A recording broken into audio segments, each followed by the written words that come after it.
राम मंदिर की बात हो और कोठारी बंधुओं की चर्चा ना हो तो ये संभव ही नहीं है। हम बताते हैं आपको कोठारी बंधु कौन थे और ये कहाँ के रहने वाले थे।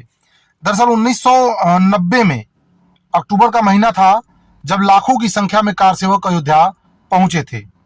तो कोलकाता के रहने वाले शरद कोठारी वो उनका भाई राम कुमार कोठारी, दोनों ने अपने पिता से अयोध्या आने की अनुमति मांगी, लेकिन उनके पिता ने उनको आने से इनकार कर दिया क्योंकि उनके 2 महीने बाद उनकी बहन की शादी थी।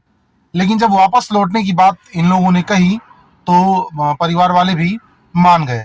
लेकिन दुर्भाग्य रहा कि कोठारी बंधु अयोध्या पहुंचे तो जरूर, लेकिन फिर वो वापस नहीं हो पाए। दरअसल 22 अक्टूबर को शरद कोठारी और राम कुमार कोठारी कलकत्ता से निकलते हैं अयोध्या के लिए और बनारस किसी तरह पहुंचते हैं। बनारस के पहुंचने के बाद उनके सामने एक संकट खड़ी हो जाती है कि अब अयोध्या कैसे पहुंचा जाए, क्योंकि सुरक्षा के दृष्टिगत ट्रेन और बसों को रोक दिया गया था, उनके संचालन पे रोक लग गई थी।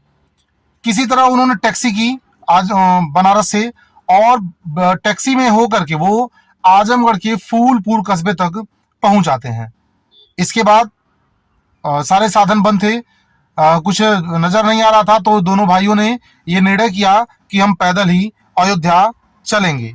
उसके बाद जब वो फूलपुर से निकलते हैं तो 30 अक्टूबर को वो अयोध्या पहुंच भी जाते हैं और कोठारी बंधु ही पहले व्यक्ति थे जो विवादित ढांचे पर चढ़े। सबसे पहले शरद कोठारी उस विवादित ढांचे पर चढ़ते हैं, उसके बाद उनका भाई राम कुमार कोठारी भी उस ढांचे पे चढ़ जाते हैं। हालांकि सीआरपीएफ के जवान उन्हें वहां से नीचे उतार देते हैं।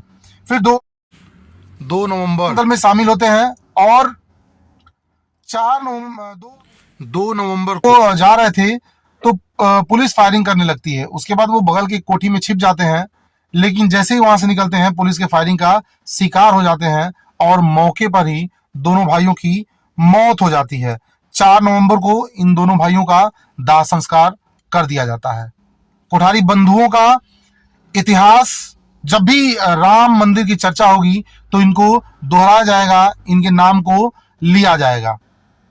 आए तो थे वादा करके कि वापस बहन की शादी तक वापस लौट कर आएंगे, लेकिन फिर वो दोबारा लौट करके जा नहीं सके।